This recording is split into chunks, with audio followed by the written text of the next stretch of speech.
শুক্রবারে দুরূদ পাঠ ছাড়াও আরো একটা আমল আছে ভাই, যে আমলের সওয়াব পৃথিবীতে অন্য যে কোনো আমলের চাইতে বেশি।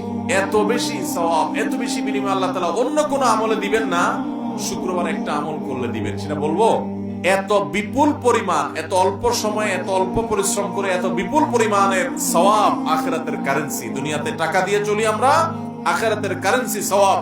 এত বিপুল পরিমাণ সওয়াব পাওয়া যাবে, অন্য আরেকটা আমল পাওয়া যায় না। অতএব এই জুমার দিনে আমলটা করবো তো ইনশাআল্লাহ।